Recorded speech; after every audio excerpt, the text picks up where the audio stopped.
Welcome to the Intoxicated Podcast, a weekly comedy talk show that dives into the personal lives of comedians, experts, and creators. I'm your host, Sarah McClellan, a very amateur stand-up comedian and self-proclaimed sad girl. It's the comedy podcast with a lot of heart. Feel hard and talk hard. This is the Intoxicated Podcast. I gotta be around. It's a weird thing. The question of do you work better alone or with a team? I have the perfect balance of both because I love teams, but I very much so like getting stuff done on my own.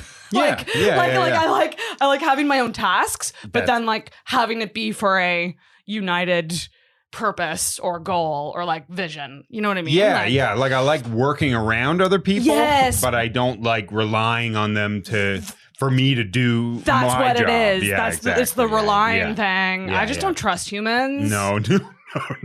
I don't know where you stand on being someone who I'm very much so just I've just accepted that most people are going to disappoint me. Oh yeah. And the only person who can come through for me is me. Yeah, if there's any consistency in human history, it's that we're disappointing.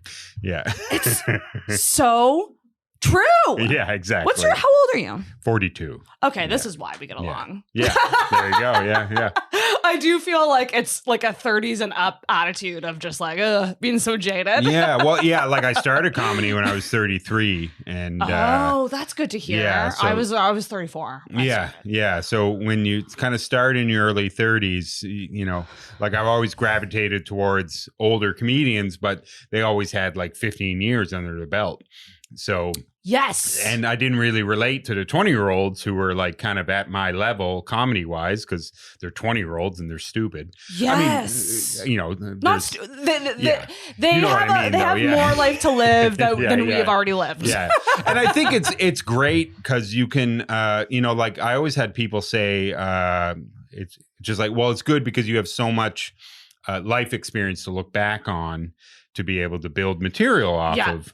But I wasn't living that life experience in the mindset of a comedian. Right. So I don't remember what was funny about it. Dead on. I'm the same because me starting at 34, I'm in a pit with comedy right now. I'm just feeling really discouraged and I'm also just feeling what's the fucking point? I'm 35. That's I'm too comedy, old. yeah. I'm too old to even start this crazy thing that's going to take me another 5 to 10 years to even get good at it. Yes. It's just kind of discouraging. But I have the same thing where I'm trying to write from my past, and same thing. I'm just going what the fuck was funny about that? Yeah. What was funny about that? Because now as comics, we just say yes to everything because we want new jokes. We want material.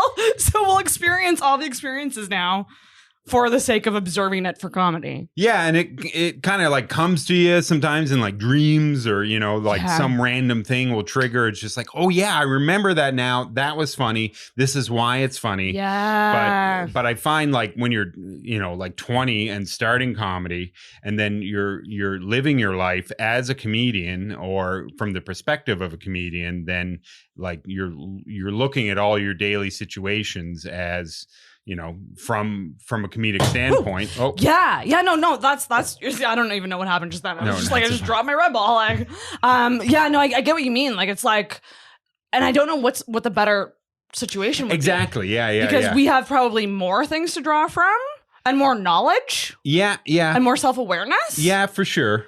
But we don't have that advantage of. But I think it creates spot. A different comedian. It does. Yeah. When you have somebody that's started when they were 20 and now they're 35 and they got 15 years in. Yeah. Whereas opposed to somebody that's starting in their early 30s and they're only 2 years in. Because I've seen some comedians there's this one comedian. oh my God, Andrea. She's on the island. She just started.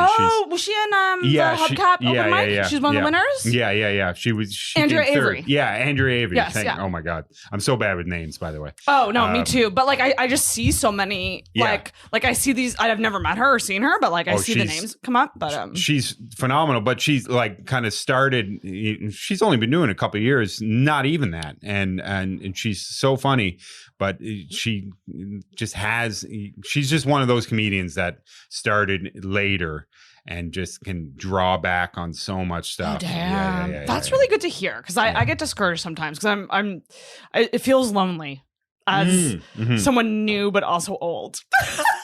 yeah, exactly. I know, it's hard. I'm really new at this thing, but I'm old. Yeah. So I don't know. Oh God, I'm always so jealous of people who start so strong and are just like natural, like fucking killers. And like, yeah, I know. And they always say everyone goes at their own pace and la-di-da-di-da, but it's hard. It is. Not an easy thing. No, it's never fun. Oh my God, thank you. I love that. Thank you. So, like these, like whenever I see comics and they're like just so happy and like they're just loving every experience, I'm just like, you wait. Because I do think when you start, it's more fun when you start, because you're like, you get a chuckle and you're like, I'm a god. Yeah. And there's also sort of like, like the friend, because like I started in Ottawa and then was there for about maybe a year and a half and then quickly moved to Vancouver and like knew nobody in Vancouver, but got into the comedy scene pretty quick. And, you just move to a new city and then you instantly have a friend base. Yeah, because you're which like is really nice. Comic? You're exactly. Yeah. You look at each other. Sure. Yeah. We're the same. Yeah. So that's beneficial about comedy. And then I moved to Prince Edward Island and immediately got a friends base and then like met Dan and Claire and just Oh my gosh, that's awesome. You've been all over. Yeah. Well, we'll get the episode formally started. Okay. Anything you say at this point on will get you canceled. Oh my God. Or could. Sorry, I shouldn't say will. I don't think I'm important enough to get canceled. Could get you canceled. I know, right? I'm like, bring it. Like, that means you heard it. Like, I don't know. Dear Lord. Yeah. It's good so far. Over almost 230 episodes in. Nothing's happened yet. Jesus. This is very exciting, guys. I'm so excited to welcome a brand new guest to the podcast. He is a comedian from all over Canada, Vancouver, Ontario, PEI, and he is here with us in Halifax today. Brad Doiron! Yeah. Welcome to the podcast! Yeah, it was great. I'm a huge fan of the podcast, by the way. Yeah. Thank you? Yeah. Oh, I listen really every Friday. Yeah. Oh, it's so good. That is, I feel like so often I'm just like, no one listens to this piece of shit. No, it's like good. People will come out of the woodwork and tell me, and I'm just like, okay, thank God. Like, yeah. Like, because it's just very strange to like, you see that people are listening, but you're like, are they? Yeah, are they really listening? Because like, there's so many podcasts that I get on my phone that like I just ignore. Yeah, it's you know, true. It's true. Yeah. I mean, like I listen to a lot of podcasts, but and I didn't know about the podcast until you had Dan on, right? That's right. And then so I listened to him, and then I just went throughout the back catalog, listened to all the comics that I knew or kind of knew of, and that's just it, right? It's kind of a community. Yeah. That's kind of how I'm trying to shift it into like East Coast, like it's the East Coast comedy podcast, like anyone coming through Halifax can come on, and then their friends get the chance to get to know them better. Yeah, like, exactly. Yeah. And it's just this kind of like ripple effect. So that's kind of what I'm going for. And like Vaughn, like I was good friends with Vaughn. Were you really? Yeah. We went to university together. Yeah. What? Yeah. Oh my God, that's wild. We were on like the radio together. We had radio shows together. We did a tour. When I first started doing comedy in like 2014, I did a tour with him and Stephanie McNeil and Chanel. Yeah. Connections all over the place. So did you know Dan from back in those days? No, I only met Dan because I knew Claire from Vancouver and from Edmonton. I used to go to Edmonton all the time and do her show, The Empress, and the Underdog comedy show there. Oh, okay. So I knew Claire very well, and then when she came here with Nick Nemiroff a few years ago. Yes. And epic visit. Yeah, that was fun. And then and then she messaged me saying that she was moving to Moncton, and she I knew who Dan was, but I'd never met him. Yeah. And so we were it was just, and anyway, like we've all become fast friends, like Sparrow, my person in my life. She's Sparrow. Yeah, that's her name. Yeah. What? That's the coolest name. But yeah, we've the four of us have become like fast friends. Oh, and that's so nice. So it's yeah, but yeah, Vaughn, I got the Chanel texted me when he passed, and it was. But I wish I knew Dan, because he was on the island, and I was on the island. Yeah, we both knew Vaughn. But you didn't know each other. You could have gotten together and because Dan was all alone when he found out. That was the thing. Yeah, because my first tour and Vaughn's first tour we did together. We did 6 shows all around the Maritimes, and it was yeah. That's insane. Yeah. I mean, that guy is just always in my thoughts. I don't know. Vaughn, if you're here, Brad's here. You can knock something over or something. Yeah, exactly. I believe in ghosts, and I've very much so been resentful that I haven't experienced any Andrew Vaughn-esque things happen to me yet. Oh, I know. That said, he was an athist, so I'm like, maybe he's just true, yeah. Maybe he's just doing this to he's too stubborn to be a ghost. Yeah, he's too stubborn to be a ghost. He's like, no, then they'll believe in the afterlife, and I don't want them thinking that. That's so funny, yeah. But yeah, it's nice to it's nice that this podcast is a memorial of him. Yeah. He ends the show all the time, and he ends the show. Yeah. Everybody's depressed. Yeah. He's done. I don't even know how many episodes he's done. He's done a bunch of stuff with me. He was I love every guest I have on, for the most part. But he was my most favorite person to podcast with because he was just always down to. Yeah. And honestly, if he was still alive, we probably would have one together. Yeah. But he had to go and die. Yeah, I know. But yeah, he's the guy that got me into comedy, because he's doing comedy, I can do comedy. Did he really? Yeah. And the same with podcasting. I had a podcast forever ago. Oh, did you? What was it? Oh, it was just a stupid podcast about comic books. But oh, that's not stupid at all. That's niche. Yeah. You'd be surprised, niche podcasts like that. Yeah. If you can hit that audience, they will love it. It was sort of it was 2010, and it was before podcasts really became big. Oh, I guess. And yeah. That was. It was just a way for me and a good buddy of mine, Aaron Hansen, a way for us to sort of hang out and have structure around. Yeah. Because we always talked about comic books and science fiction and stuff. So anyway, it didn't last. We did 100 episodes. Hey, no one ever listened. 100 is an accomplishment. A lot don't make it past 50. Yeah. It was a good title though. It was called Unreasonable Action, and we just talked about.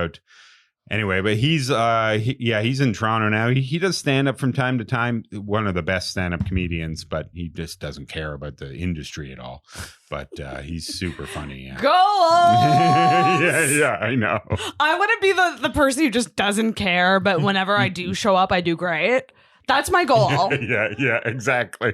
That's what he is. Yeah. I wish I could have his confidence. Do you know Bryant Thompson? You might not. No. He's a fucking legend here in Halifax. Yeah. Shout out Bryant if you happen to be listening. I know you're not because you're far too cool to listen to this. But he's someone who is looked up to as one of the greats. Yeah, he just gets up and kills. Yeah. He just fucking crushes, and he can just talk to the crowd for an hour, and it would be magic. But he doesn't. He's he's just like, I have my life now, like fiance, and like he works and he like does art things, and he like just doesn't do it. But like if he ever were to do it, he would crush. Yeah, you know, Because it's just like in his essence. Yeah. Which is wild, because that kind of like makes me think, like, is being a comedian like nurture or nature? Like, are some people just truly born to do it? Or do other people are they just good at it because they practice and they work at it? Well, it's like athletics, right? You know, it's like there's some people that are just great at golf. And some, like my father has been golfing for, 50 years and he's horrible. You know, like like he maybe gets like high 80s, right. But he loves golfing. He likes doing it, so he keeps doing it. He loves doing it, but then, like I've had friends that are like my age that just picked up the club and, they're shooting 70s. So it's like right off the bat. I mean, if that's not a metaphor for comedy, I don't know what is. Fuck. Yeah, and I think comedy is very much like Aaron, like his first set he ever did, because we used to do trivia. Aaron's the guy I used to do a podcast with. We used to do trivia, and then that, like, before I did comedy, that's kind of how I got into comedy. And then he did his first actual stand-up set at the show that we used to produce a variety show. And Mike McDonald, like before he died, obviously, he came and did just like a set there. He was kind of getting back in after he had his like liver transplant and everything in Ottawa. He was coming back, and he was just trying to do as many mics as he could.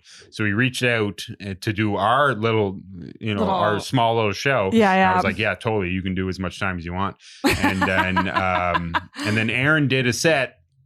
And it was his first stand-up set ever. And Mike McDonald said that was a perfect stand-up set. And it was just like, anyway, I wish he did it more, but he just doesn't really care. Hey, listen. Yeah. Less competition for you. Yeah, exactly. I know. We want them to do it, but do we really, Brad? Exactly. I know. It's okay if you don't. Maybe I'll just like leech off of his talent. And I need to know, like, this is on my mind. Like, do guy comics get jealous of each other ever?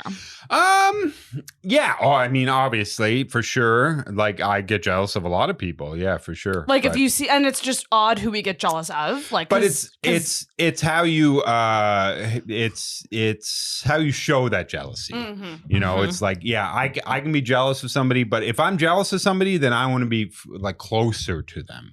Interesting. So, I want to be friends with them. You want to learn how they did it. Yeah, like always positive vibes, and like I want to be closer to them, because it's like having them. If they're popular and talented, then it's only going to benefit me if I become amicable with them.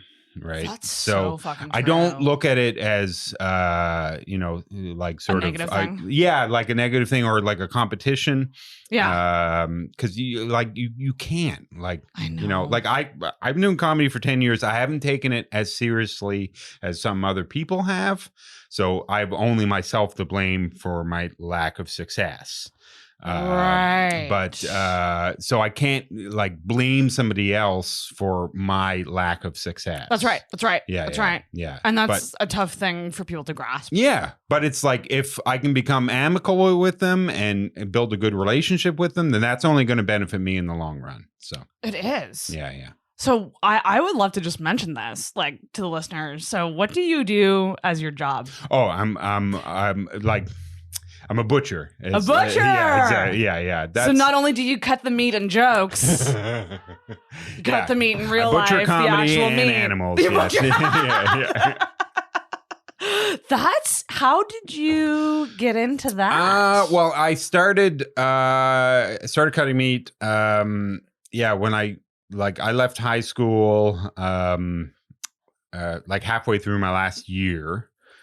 Just because I went from like my parents moved from like rural Ontario into Ottawa in my 12th grade. Oh, okay. So at the time, Ottawa had grade 13, like OAC, which was like sort of like the precursor to university. Mhm. So we moved at the end of grade 11. And I was in sort of like a rural, like Russell, which is about maybe a half hour outside of Ottawa. And then, so when you switch high schools from grade 11 to grade 12, it's pretty harsh. That sucks. Yeah. So I hated high school after that. And then, so I did a majority of my credits in night school, just because I hated going to that high school. And then kind of anyway, long story short, I eventually graduated high school. Yay! More than some comics. Hey, that's true. There you go. Yeah. That's a win. But I but I left high school early, and then my parents were like, well, you have to get a job. So I got a job as a meat cutter. Or just in this small family-run butcher shop. Okay. In Ottawa on the Byward Market, called Saslov's Meat Market. And then I was there for 7 years. Just fell in love with it. Fell in love with the owner. He was like a second father to me, and really nice. Like he took really good care of me. Paid me well. Like super supportive, and then just kind of got into the whole meat production stuff. But then I kind of thought like, okay, well, I have to do something. Yeah. So I went to school for radio broadcasting. Nice. In you got Ottawa. a great radio voice. Oh, well, thank you. Yeah. You really do. Yeah, it's great. But never really enjoyed like commercial radio. Yeah. Like as soon as I got into it, I was like, okay, this is all stupid. And then did. But was like still very much a part of like campus community radio and like like indie music and all that. Nice. There's nothing funner than running your own fucking radio show. Yeah, exactly. You play what you want. You get to like talk in between this. It's fucking great. Yeah. Fucking great. And then and then kind of went back and forth between this, like I worked at a comic book shop for 5 years in Ottawa, and kind of like did the butcher shop and the comic book shop at the same time. Together, yeah. Yeah, and then went to university in Fredericton for forestry, and that's where I met Andrew. And then forestry? Yeah, forestry and environmental management. Yeah, and then got a job with the federal government outside of that. Did that for 6 years, and I would probably be dead if I kept doing that. I hated it so fucking much. Yeah. That interesting. And then you went back into the butchery. So it was kind of a full circle. Yeah, but like when I was with the government, I got a lot of training in like auditing and like system and like. Oh, right. All right. Yeah. Because like I built certification programs around like importing and exporting wood products. Okay. So like lumber and specifically wood packaging, because wood packaging is it's a big like vehicle for invasive species. Like a lot of our trees in the country are depleted because of invasive species like emerald ash borer and Asian longhorn beetle, and they were all coming in through wood packaging. Right. So I was responsible for this program I was partly responsible for this program that allowed people to import and export wood packaging, so pallets, which is a huge vehicle for those invasive pests. So anyway, this is extremely esoteric, but it's anyway, so I got a lot of training in like system analysis, and then like a lot of the systems were based around the like organic food production, so like certified organic products. So I went through like lead auditor training and everything of that, and then and then when I was in Vancouver, that's when I quit the federal government and went into butchery. But I started working for a ranch owned store that they were all certified organic meat. So it was all and I understood the certification program and everything. You went into it knowing so much more. Exactly. So then I could communicate to the customer, like, why are you paying, 50% more for your product? And it's like, this is why you're paying, because we have these systems in place that show integrity around the product that's being produced. That is so fascinating. What a life. Yeah. And then kind of got deep into that. And like, so Sparrow, she was a vegetarian. And then she's obviously not anymore because she married a butcher. But we're not really married, but and that's my unpopular opinion. But here we go. We'll get to that, Brad. Hold on. Yeah. But anyway, so she kind of like did like a bunch of research, found this spot, Pasture to Plate, where I worked at for a couple of years, and I became their head butcher.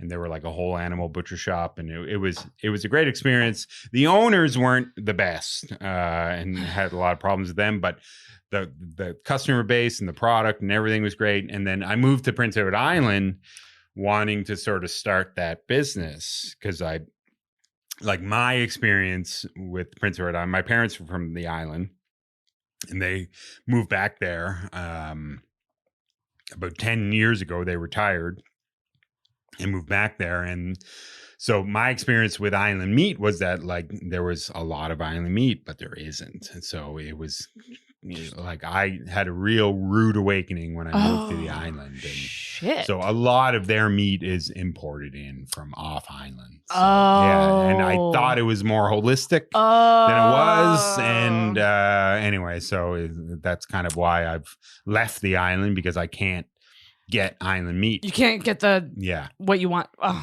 Yeah. So the business that I'm operating there, like when I first started, we were, but then like one of the slaughterhouses burnt down, and then it's like shit. And then we just don't have any access anymore. Fuck. So it was I was importing meat in from like Mexico to be able to make sausage. And so it was just like, what am I doing? Like, this isn't, I don't agree with this. Right. Like on like an ethical level or moral level. So yeah, I have to get out of it. And then, got to pivot. Yeah, exactly. So, which sucks to do, but when you find something that you love and you're good at, you do it for that. Yeah. Well, that's what I'm passionate about is, like local. Like local. Yeah, exactly. So. I mean, there's fucking nothing better than getting some, like, there's a place called Luke's Small Goods here in Halifax. Oh, yeah. And like, it's like a little shop, and you go in and they have like fresh meat out, and like the sandwiches are made with like fresh, like local meat. It's just so good. Yeah, exactly. So much better than like, Walmart, like, like whatever. Like, you have no idea where it's from. I'm like, I don't like to blame the consumer though. Like, I don't think it's the consumer's fault that the system is set up the way that it is. That's right. Like, it's not the consumer's fault. It's the system, and but it's trying to make that system more convenient. That's right. Yeah. Well, on this subject, and I don't know if I might have known that you were. I think I might have known that you were a butcher, and I forgot that you are. Yeah. But we're gonna get into assumptions here. Okay.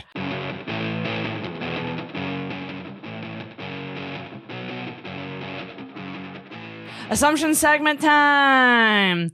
I have two. I'll start with the one that relates to the butcher.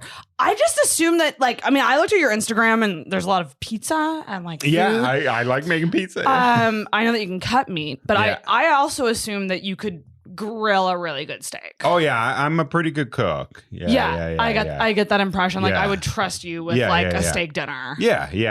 Like 100%. What's your favorite way? Like, what's your favorite thing to make? Fried chicken. Oh, fried chicken's my favorite thing to make. Like, the trick is you need 2 days to prepare for fried chicken. Man. Yeah. Because you have to one, you want to get like a good chicken. Yeah. So you want to know where it's coming from. On the island, there's actually really like a good infrastructure for poultry on the island. Oh, okay. There's a company called the Larkins. They're in New Glasgow. Like, they're, family friends, like family run business. super great. Like the chickens aren't pastured or anything, but you know, you only get what you can get. But so I usually buy a Larkin chicken, and the good thing about Larkin chickens is that because like the chickens that you buy from the grocery stores, those chickens will be most likely you know, harvested or killed at 5 to 6 weeks old. Whereas Dang, like that's young. well, Is that young? Well, a chicken will live for 10 years, so it is very young. Whoa. Yeah. So, Babies, they're babies. Yeah. Oh, all animals you eat are baby animals. Oh, God. So if you're opposed to eating lamb because it's a baby animal, sorry to break it to you, all animals are baby animals that you eat. That bacon's still so good, though. Yeah. Pigs are usually about 6 months when they're killed. Yeah. 6-month little baby. Yeah, like 6 months to a year. Like a lamb is under 6 months, and then there's a hogget, which is 6 months to a year, and then it becomes like a sheep. Why then do people After that. keep pigs when they're so big? Well, pigs, they usually keep them because they'll like eat stuff. So like if you have like a big pig on like a homesteader that has a big pig, it's to deal with waste. No way. Yeah. Okay, I did not fucking know that. You're not going to want to eat a 5-year-old pig. It's not going to be super grody. Well, it's just going to be super tough, and it'll be super flavorful. But you're going to have to like braise all those cuts. You're going to have to slow cook everything. You're not going to be able to just grill a pork chop from a 5-year-old pig. God damn, that's so but like older animals are good for sausage making, which is predominantly what I do on the island. Oh. Yeah, because they have a higher pH. So they're less acidic. Which means that they hold more moisture, so you can have a juicier product. And anyway, that's extremely esoteric. But no, this is fascinating. Yeah, you need to make a meat podcast because I think people would listen. Hopefully, yeah. Yeah. I think people may think that's a different podcast, but fried chicken. So 2 days. Yeah, sorry. Yeah. So fried. Yeah. Oh my God. We got off and wait. So you want to use like an older chicken, which is usually about 9 to 12 weeks old, because there'll be more flavor in that meat. And then you take that chicken, break it all down, and like preferably you buy a whole chicken. Right. And like I know how to butcher a chicken, but there's lots of YouTube videos that'll show you how to butcher a chicken. And the good thing about like the first time you do it, you'll be crappy at it, but it's just like stand-up comedy, you know, you got to do it over and over and over to get better at it. And so then you like season it all up with salt, kosher salt, always kosher salt, and then you brine it in buttermilk. So you take like for every 1 cup of buttermilk, you have a tablespoon of salt. Fuck yeah! And then and then you brine it overnight. 2 days, 3 days, however long you want to brine it for. The longer, the better. Yeah. And then and then you take it out of the brine, dredge it in flour, put it back in the brine, put it back in the flour. Put it in like 350 degree oil. I mean, cooking with hot oil that's like next level. Like it is like, next. I would not be able to do that. No. Like you need to be a little bit more comfortable with cooking to be able to make fried chicken. Yeah. But you can definitely do like if you bought like a pack of boneless chicken thighs, for example, you can do like a shallow fry. You don't have to do like a deep fry. Like in a pan on the stove? Just in like a regular pan with like maybe like half an inch of oil. Or like quarter inch of oil, and just wouldn't be as dangerous. Yeah, exactly. It wouldn't be as dangerous. Yeah. I need to know, what are your thoughts on air fryers? Your oven is an air fryer. Yes, that's what everyone is saying. Yeah, your oven is an air fryer. Who are these idiots thinking that they're getting something like, better than sorry. This is like the one that I have, I got from my mom because she was getting a bigger one. Well, I mean, if you're gifted anything, use it for sure. If you're gifted anything, use it. Yeah, for sure. But I was like, what makes this different? Like I don't know. I find the air fryer is like the Keurig of, sort of like the Keurig. Like, you can get a good coffee from a Keurig machine. It's not as good as a French press. Well, exactly. A French press. If you know how to use a French press properly, then exactly. But I mean, like you can get the same product from your oven as an air fryer, because that's essentially what an air fryer is just a smaller oven. It's more energy efficient. Yeah. So it's, I guess, better for the environment. But I mean, you're also building a second machine, which is not more beneficial. Not necessary. So you kind of have to look at it from that way. But if you use it all the time, it's great. Yeah, exactly. Yeah, for sure. Yeah. And the air fryers are great, like, green beans and air fryers. Oh, I got to do that sometime. I'm like anything that you buy, that you use, that forces you to cook for yourself is a good thing. A good thing. You're totally right. Yeah. Same with the diets, like keto and paleo and Atkins and all these crazy diets. They often make you cook for yourself, which is all like if you cook for yourself, then I'm happy. Right. Man. Yeah. Fries are amazing. I will. Air fryers are amazing. Oh yes, yeah. I will say I did a chicken breast in the air fryer, and it was like the crispiest, most delicious.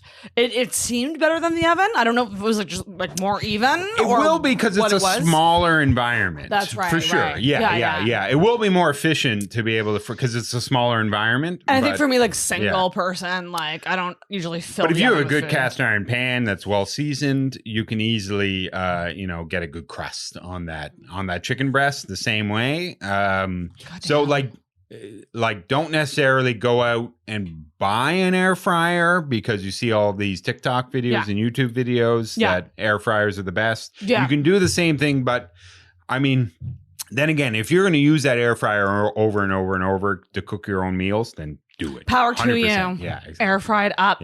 Yeah. Okay, my next assumption. Yes. Based on having met you, when did we actually? We met on. Was I on the same show as you? I don't know if you were on the show. It was at Yucks and Halifax last September. Yeah, no, I definitely wasn't. Yeah. I wasn't on the same show, but I came to watch, and that's when I met you. Okay, got you. So my another assumption is, maybe this is because you're friends with Dan, and you two are a lot alike. That you probably give a really good hug. I give a good dude hug anyway. A lot of back slaps. Like a girl hug, like I don't know. It's it's sort of the floating hands. Girl hug so thing. My assumption's wrong because like Dan goes all in. Yeah. Well, it depends. Comfort level. Like if I know you very well, then for sure. But yeah, definitely with dudes, it's back slaps. Yeah, like I love a good back slap hug. A back slap hug, and like all my old friends from university and stuff. It's all back slaps. So. But yeah, with like, yeah. Are you a touchy-feely person? No, I do not like being touched, and I do not like touching other people. Thank you. Yeah. So at the bar last night, I'm going to shout out producer Sarah here. I went out with producer Sarah and some of her friends. I guess they're my friends now too. Yeah. But they're more your friends. And y'all were quite drunk and huggy with each other. And I just remember going, I don't like this. No. I didn't try to hug you because I know that about you. Lauren did though. Oh, no. Yeah. No, it's fine. And like, I don't mind, but also it's just like, if I had the choice, I wouldn't. Yeah, exactly. Yeah. Like, I'm just like, I am not and I like the physical touch thing as a love language. I'm just like, I don't know. It's weird. That's not for me. I don't like it. I had an old coworker. They used to like poke me all the time and be like, that's like the Pillsbury Doughboy. Worst. So that's giving me like PTSD on like being touched, and I really do not enjoy. Were you ever tickled as a kid? Yeah, I do not like being tickled at all. Frig that.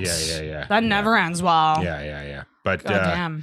yeah, no, I mean, you can touch somebody's hand, you can touch their shoulder, and that's You can do a little nudge, a hit. that I like is it, hitting a yeah. shoulder. Yeah, but like small of the back, no, do not. Like I refuse to touch anyone on the small of the back, and I refuse to be touched on the small of the back. I do not like it. I mean, like. Claire and I, we hadn't seen each other for a few months. We gave each other a big hug. But we're good friends. You have that comfort level. Exactly. Yeah. I feel like people who are just so huggy and touchy with everybody, it's just like, it makes it not special. No, exactly. Yeah. It makes it not special at all because you're just like, you're just like touching everyone. Yeah. I've actually loved COVID because like you're not allowed to touch people. So it's been great. Yeah. Yeah, it's been a thing. That's for sure. Yeah. Sarah, do you have any assumptions about bread? Off the top of your head? You're like, let me look at you. My microphone's not working, but Oh, wait. hello. Oh, now it is. Oh, there you go. I assume that you play basketball. Oh God, no! I do not play Oh, any that's a good sports assumption. about whatsoever. baseball? No, baseball. No sports whatsoever. okay. I played dodgeball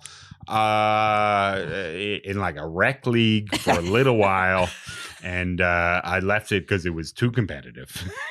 Oh, In a rec league, yeah. No, I am tall.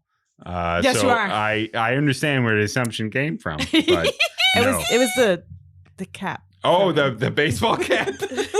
Nice. No, I like Lona. breweries. I like beer. Oh, Yeah. that would Yeah. do it. See, That's- I was would do gonna it. go there, but I'm like, that you got a beard and you wear flannel. Like that would be like that would be the hackiest assumption that I could pick for you. Like No. Like, of course you like fucking beer. I mean, I'll throw down if somebody wants to, bring me on, but like, I'm not going to be good. That's the thing. And do you like watching sports? No. Yeah. I, Oh, God I bless do you. not. I do not watch any sports. Me either. I don't know any of the rules, No, me neither. so it's hard to follow. I've only watched like Super Bowls, like when I've wanted to see the halftime show. That's exactly. And I Yeah. pretend to kind of know Commercials and what's going on. halftimes, yeah, I'm like, I know when they run across a line, it's a touchdown. Yeah. Like that's really like all Yeah. I Ball fucking goes in know. the thing and the thing happens. I Yeah. don't know. Yeah, I don't like really hockey because they're always fighting, Yeah, and it's like just play the game like while you're fighting. And Yeah. it's like, and then it's just like all these people in the crowd just like frothing, yeah. like- It's very like it's like very the Roman gladiatorial. times. Yeah, like yeah. fight, it's- kill each yeah. other, fight. I don't like that. Oh, I don't like that But I played basketball for 10 years. Did and you really? So I only understand that sport, but I quit because it got too aggressive. And I was Yeah. like, I don't You want played to be basketball for 10 years. Yeah. I learned something new about this bitch there you every go. day. There you She's go. a well of secrets. Dun, dun. That's fascinating. Okay, well, I'm actually excited to get to the next segment. Yeah. I think we get right into it. So we're gonna do the rant.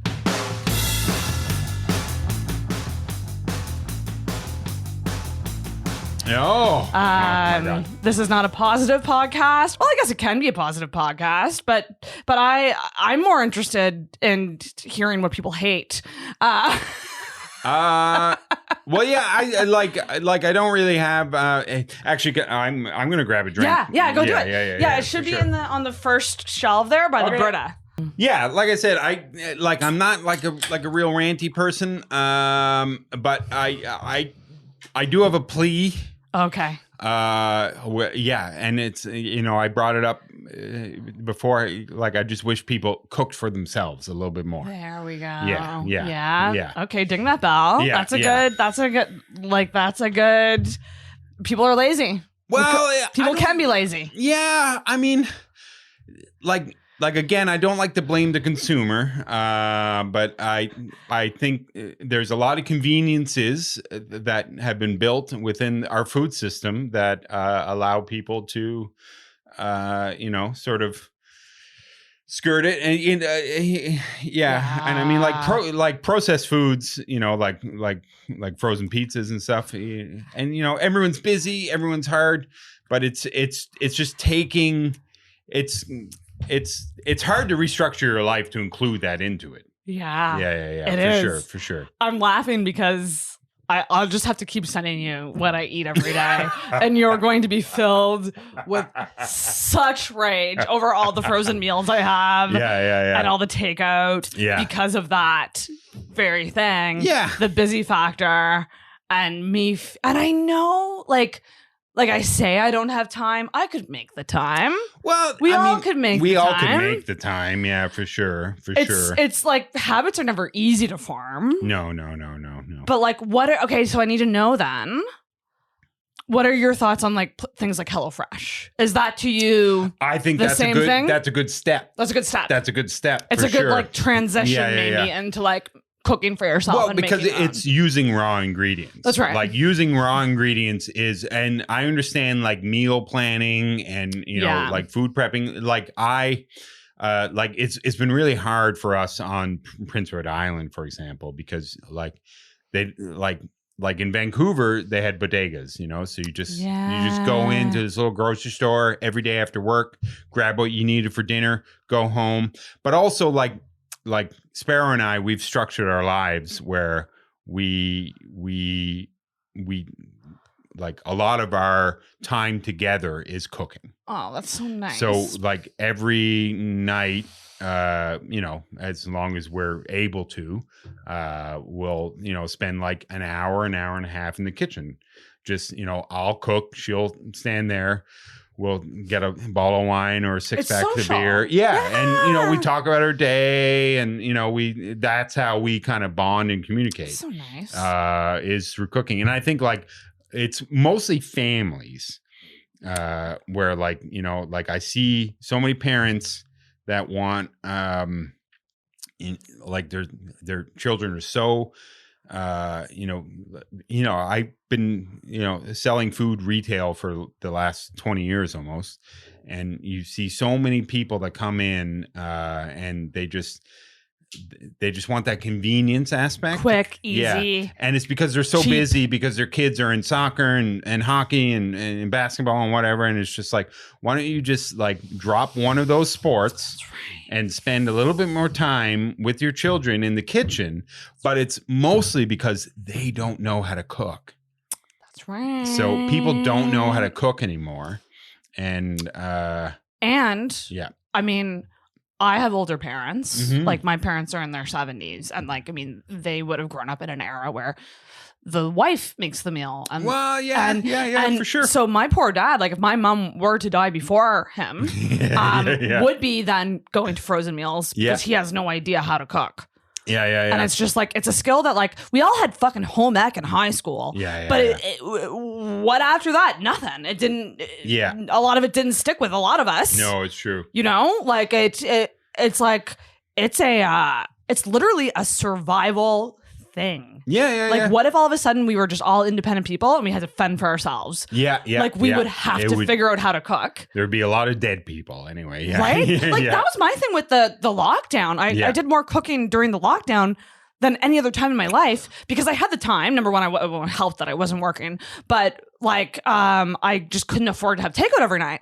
So, I would go and I would get big loads of groceries and I would make like a big pile of soup, like a big pot of soup and like a big stew. And I would like live on that for a week kind of thing. And it was like the most I've ever done in my life was during lockdown. Well, I think like especially during lockdown, like cooking became very popular because people were forced to do it. And they were bored. Something to do. And they were bored. It's true. Yeah. Like bread. So many people were making sourdough, that right? fucking stuff. Yeah. And like sourdough, like, I've made lots of sourdough and it's, it's not worth it. Like, I don't know why a loaf of bread doesn't cost $35. Like it's a lot of work to make sourdough. Yeah. But the pandemic has really identified how fragile our food system is. And, so it's like trying to support. So if you can buy raw ingredients and cook them yourself, I think that is a win for, and it doesn't have to be every meal. Like just even like start with 10%. Like if you're doing 100% of your meals as like takeaway. Yeah. If you are doing that, try to get better takeaway. That's right. You know, from healthier. Yeah, well, and Or more local? or at least from a like non-franchise business. Got you. You know, got you. because that's at least helping the, you know, like if you're Right. buying from a business that is not McDonald's or not Tim Hortons or something like that, then your money that you're giving them is going to stay in your community longer. That's right. Which is more important. Yes. So it's all about making sure that your money that you're spending is staying in your community as long as possible. So, you know, go to, you know, like we went to Good Robot for lunch this afternoon. You know, they're completely Not a chain. Exactly. You know, so like, you know, that the people that work at Good Robot live in your community, or at least live Probably down the around street. there. Yeah, exactly. So Yeah. you're supporting them, and then their taxes are going towards your community. So it's going to help build your roads. But if you're only buying from McDonald's over and over again, and I love McDonald's, don't get me wrong. Like I'll fuck with some chicken nuggets. Fuck. But they're great. But you don't do it. That's not helping anything directly for me. No. Buying from them. No, you're right. But it's just those incremental steps that you can take. Anyway, I'm getting real preachy. No, I think you should make an app where you act as a motivator for people who cook their own meals. So you sign up and you have to pay like say a monthly fee or whatever. And every day you have to send Brad a report that says what you had. And if you have like a takeout or a frozen meal, you go, you piece of shit. What are you doing? Like, and you have to get mean at them. But then if they cook, you go, good job. Yeah, exactly. Here's points or something. There's like a point system. It could like be Hello Brad. Yeah. Hello, Brad. Hello, Brad. No, yeah.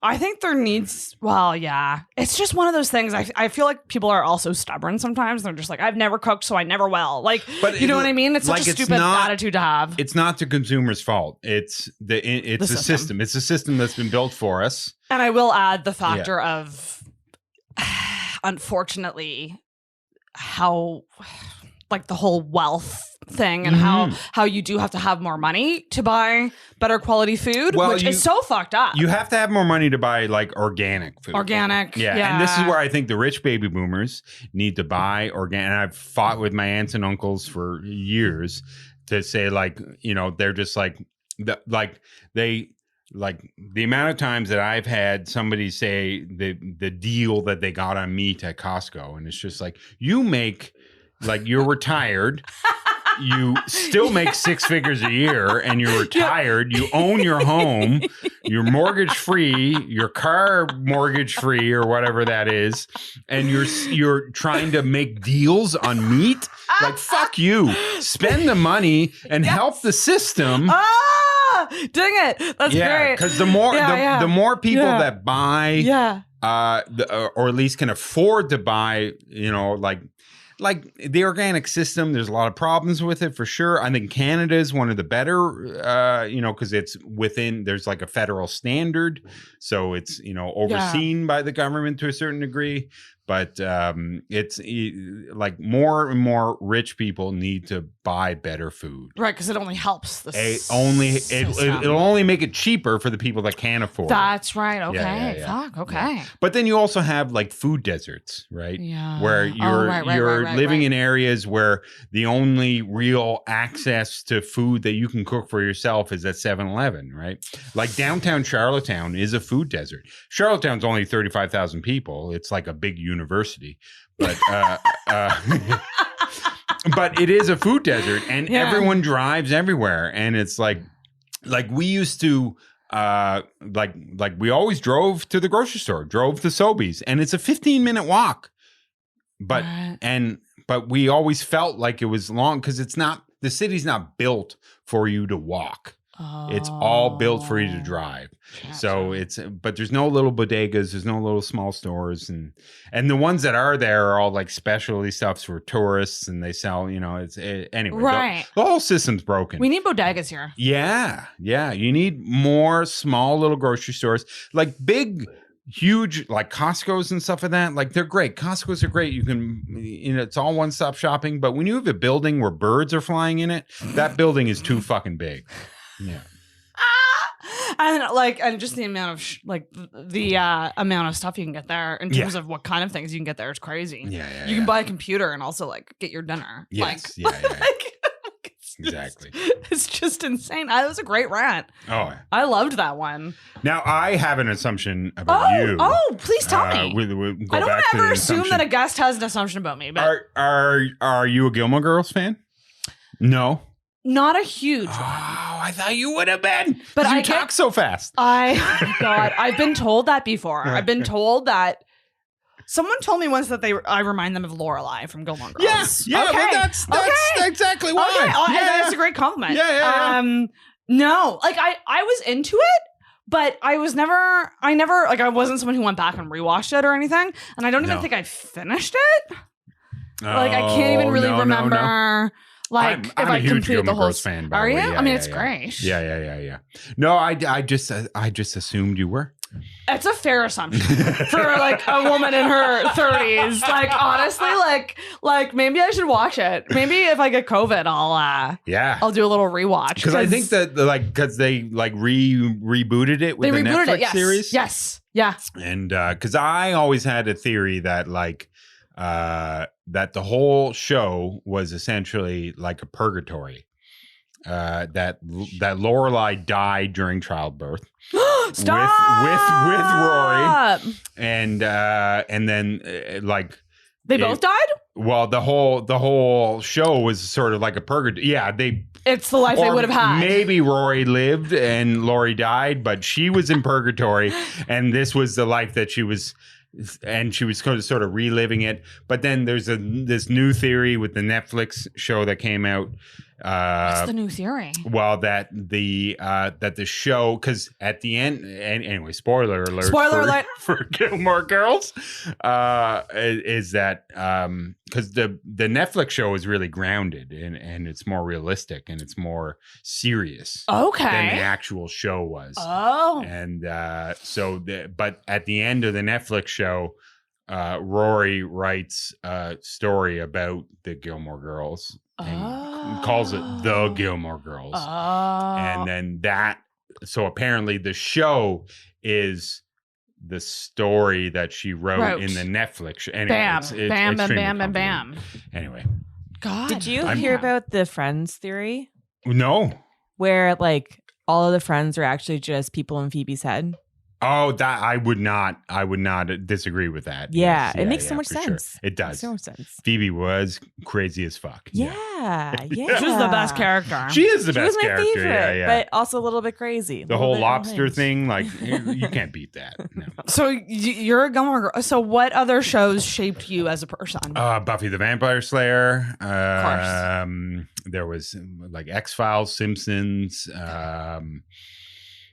Seinfeld, Friends. Nice. Yeah, for sure. I'm just very glad you didn't say The Office. I enjoy The Office. I think it's been like overplayed. That's my thing with it. I'm not it's saying been it's overplayed. Bad. I'm saying it's the don't stop believing of shows. It is good. Yeah, it is good. But like to me, God, I don't know. I think Parks and Rec. I think that's superior. Like if not better. Yeah, I would say so. I think the characters are better in it. It's just funnier. Pam sucked. Like I'm sorry. I'm sorry, Sarah. Yes, it's just they were a toxic relationship. They were. She was. She needed to go. Yeah. Oh my God. I mean, I Pam was great. This is offensive, you guys. Sarah's gonna walk out of the apartment. No, I'm done. I like that you said Seinfeld because that's a show I kind of want to go back and rewatch. Because I feel like I'm going to appreciate it more as an adult because I always say this, I have Seinfeld moments all the fucking time. And by that, I mean like these little tiny awkward moments that I overthink all day and I feel like a dumbass about and I fixate on. And I think that when the show was out when I was younger, I didn't appreciate that as much as I would now. Yeah. So I feel like I need to go back and rewatch it. I think it stands up. Like I started rewatching it because it was put on Netflix or okay. whatever streaming service that it's on. And I started rewatching it because like Sparrow had never seen it before. Oh. She had never really watched it. And I tried to get her into it, and she was like, "No, they're like they're too big of like she doesn't like It's Always Sunny because they're too big of assholes." Oh, you know? And that's one of my favorite shows. yeah, I know it's one of mine too. That's yeah, also yeah. offensive. Yeah, exactly. Right? Yeah. I love that show. But yeah, she couldn't handle Seinfeld, so. But yeah, and it holds up. It is, and like it holds up so well. I would definitely give Seinfeld another.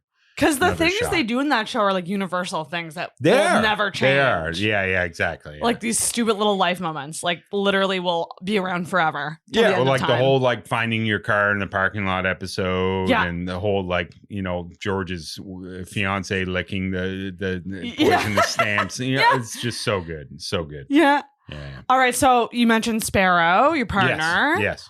So you've been together 12 years. Yes. How did you meet? How did this? We met at a party. Yeah, it was organic. Yeah, it was organic. And it was weird because like she like we actually traced back we crossed paths multiple times. And had never met. She's 4 years older than I am. Oh, good man. So we, exactly. Always go older. We met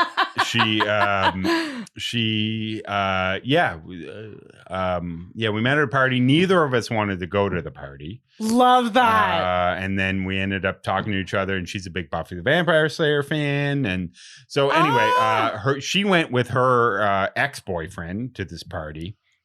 And I didn't know him at all. So the person that was having the party, Jay Nordstrom, he was, it was Chris Butler, Jay Nordstrom. Anyway, it doesn't matter.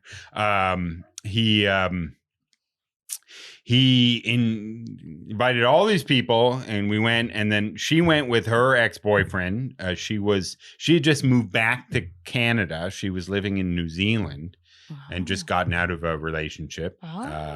She was overseas for about maybe 7 years. In New Zealand? Oh, no, she was in London and then Amsterdam then New Zealand. All over the place, huh? And then she moved back to Canada, and she was only supposed to be there for maybe 6 months or so.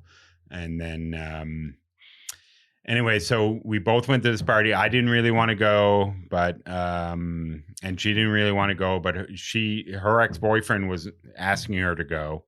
And then so we were just all kind of standing around, and this was like the 2010, and I had an iPhone.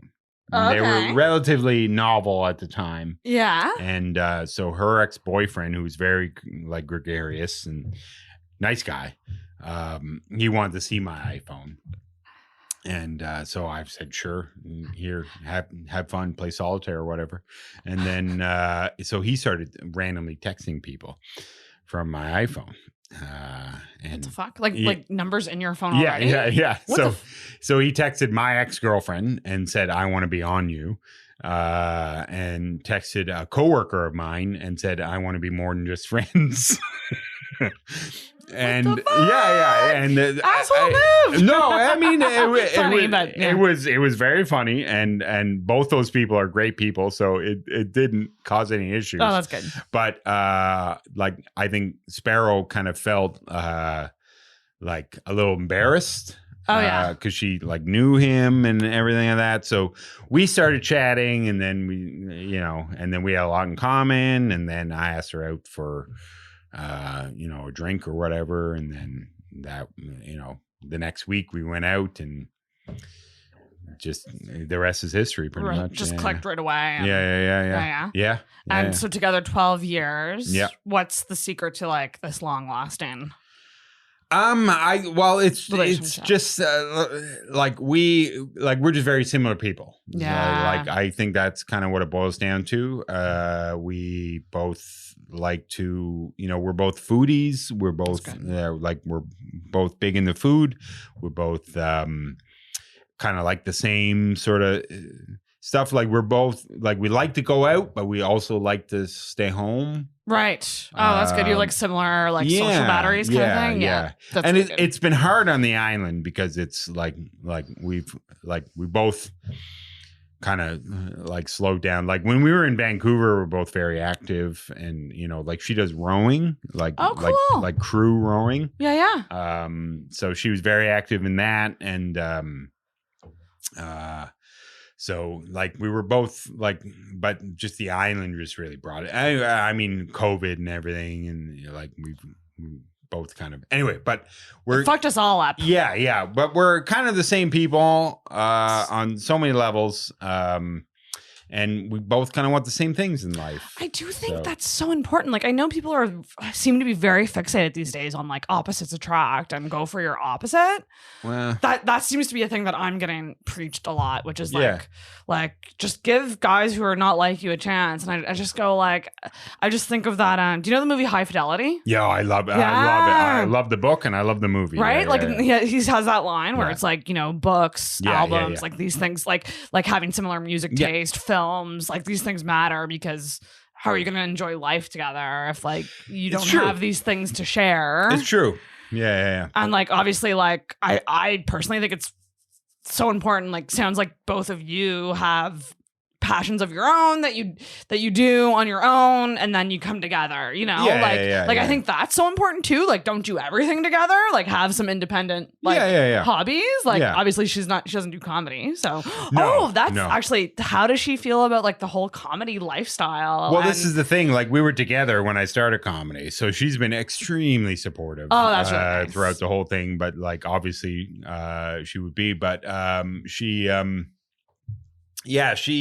like we've been comedy fans. Like good. Like we went and saw comedy together even before I did comedy, and like one of the things like her like also one of the reasons where it sort of like solidified why we should be together is because like of the people that we knew, like how our lives intertwined before we knew each other. Right. So like my friend Aaron that I mentioned earlier, Aaron Hansen, his younger brother and Sparrow's younger brother are like good friends. Like they were good friends when they were like 12, 13, all throughout high school. And so she knew Aaron very well. Or like didn't like I don't think they'd ever met, because I mean like I don't know if you have a sibling or anything, but like, do you know your siblings, like friends' siblings? No. Yeah, exactly. No. Yeah. So they had never really met, but they had like, your friend's siblings' family. That's right. But so it's like, so Aaron, who I was really good friends with, like we were like brothers, or we are like brothers, like knew who Sparrow was, because Sparrow is obviously a pretty unique name. Yeah. So as soon as I said, like, I met this girl, her name's Sparrow, he's like, Sparrow McGowan. And it was just like, yeah. And he's just like, I know. So it like we had this like weird intricacies. Like, and like I said, we traced back our histories over the last 12 years, and we like realized like we were at the same parties. Holy moly! We were at, like she used to work at this bar that I used to go to all the time. And, whoa! Like it's just really like weird how our lives were like interconnected, but we never met. Do you believe in fate? Things happen for a reason. Well, I mean, like that's a 42 man response. Yeah, I don't really like no, like I guess, but I guess if you want to call it fate, it's fine. But like we just connect on, we're just the same people. Like that's the really same people who have sex sometimes. So you're like kind of having sex with yourself. Yeah, but like the female version of yourself. Well, yeah, sort of. No, but I think that's what I'm more drawn to. I don't really understand people who like they're just like total opposites and they seem to get along perfectly. Like I think like I have a friend, my best friend Danielle. We've been friends since grade 2. Yeah. Not to get into astrology too much, but we have almost identical birth charts in terms of stuff like that. But she's literally just the introverted version of me. Yeah. That's like the one factor that makes us different. Yeah, It's just yeah, like yeah, she's yeah. more introvert and I'm more extrovert, but like that's why we've been friends for so fucking long. Yeah. Like, but it's like interesting how like our energies are just slightly different. But yeah. you need that sometimes. Well, that's kind of, like Sparrow's pretty. She's like she's laid back to a certain degree. She's like super cool. Super progressive, and has really made me a more progressive person. Oh, interesting. Yeah. And made me understand like different points of view. Oh, that's cool. Because like there was a time like I worked in a comic shop for 5 years, so Right. I did not get laid for 5 years. And like when you don't get laid for 5 years, your mind gets warped.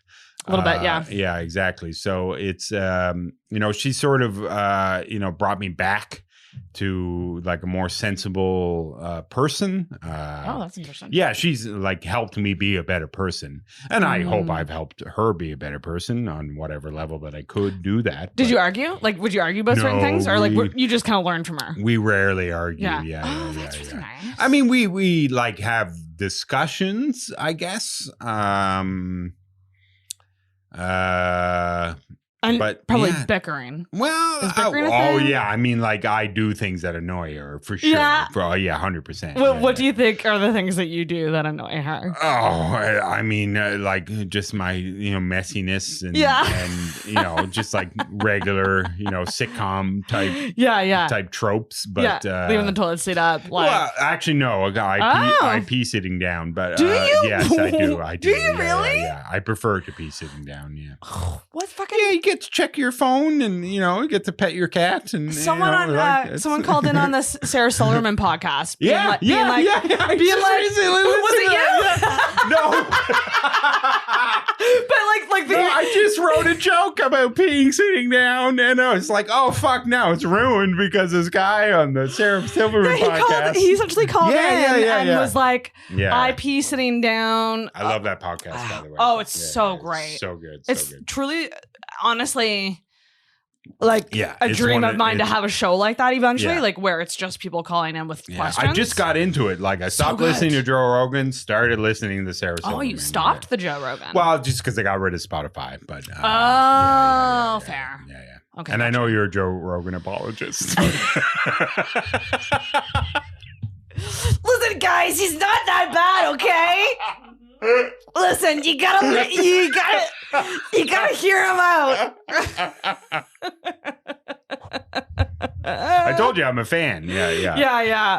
No, I honestly just like I think I told Dan this too. It's just like I just like the fact that I can put a Rogan episode on and like I can get through it in a whole day, and I just have something for background noise for a whole day. I do like I just like the fact that there's always something to listen to. Yeah, I did. I just like we got rid of Spotify because it was too expensive. Like it is too expensive. Like we needed to get rid of we have so many fucking streaming things. You're spending like $200 a month on streaming things, and Spotify. Yeah. We're already paying for Apple stuff. Yeah. And so Apple Music. Yeah. Well, we get that for free because of our Apple whatever. Yes. I don't deal with any of that. Sparrow deals with all that. But so she's like, we got to get rid of Spotify. She doesn't. I'll let you know if anything interesting comes up on the Joe Rogan. Yeah. I mean, I can go on YouTube and listen to, I guess, they do. Whatever. He still does clips. But I did listen to Joe Rogan for a very long time, but he did. And like Dan mentioned on your 5-year anniversary show, which was great, by the way. But yeah, he just repeats the same fucking story over and over. It's like there's only so many times I can hear about a chimp eating some guy's dick off. Like that story is done. Let's move on. Yeah, we get it, Joe. Omicron is mild. We get it. You got over it in 4 days.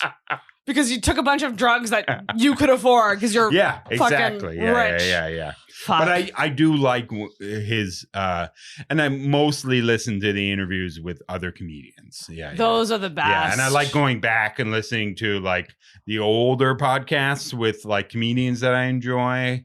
Really enjoy doing that. But like, there's so many. Like Mark Maron's great. Still listen to him. Yeah. Sarah Silverman. Is podcast. A great podcast. God, I just love her. There's enough podcasts. There's to not so many. Listen to Joe Rogan. Yeah. But it's just because he's only on Spotify, and now I don't have Spotify because it was $16 a month that we were spending. I don't know what kind of contract he signed with Spotify, like but like 100 he million. might do something similar to like my favorite podcast, Guys We Fucked. Two comics in New York run that show. Guys We Fucked? Yeah. I haven't listened to It's that. like I should listen to that. it's like was the first I would say like sex podcast with female comics talking about sex. Oh, yeah. And like from there spurred like Call Her Daddy and Girls Gotta Eat, all these other spin-off podcasts that essentially took what they did. Yeah. Like they're the pioneers of that medium for sure, because they've been doing it forever. But they got to deal with this app Luminary. Oh, okay. Where it's only $3.99 a month. Like it's really not that much. That's not that much per month. And you get these like original podcasts that are only on there. It's a Starbucks coffee every day. It's a Starbucks. Exactly. That's right. And so I'm like, and I'm such a fan of theirs that I was just like, no question, I'll do it. But they recently switched how they do it. They do wide release everywhere for free. Yeah. But it's a week later. So like the Luminary people get the newest episode before people who are on like Apple Podcasts or Spotify. Yeah. And then they do bonus episodes on Luminary. So like the true fans are staying on Luminary, but it's now available for everyone again because they realized that they lost so many people by being only on one app. But it was a power move for them because essentially, like, it just made the show better for them. They got paid more. Like Luminary paid them. Well, it was just like a better for them as creators. It made more sense for them. It's all about if you're producing a good product, then people will follow you. Yeah, and that's still waiting on my Spotify deal. I would do it, no question. All right, this has been so fun. Yes. Next, let's get into. So, I love this one. It's my favorite part of the show. It is going to be what's wrong with you. Well, what's wrong with me is.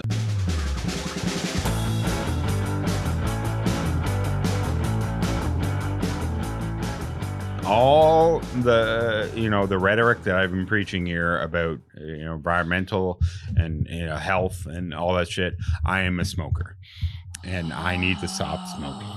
That is what I need to do. But I've been smoking for I've been on and off for so long. It's so hard. It is like these tobacco companies are the worst. Yeah. I mean, it's my fault.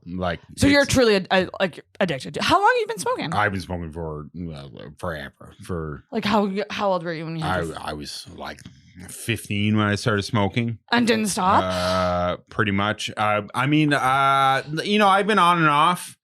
It depends, like, kind of where, whenever I've switched my life up a lot.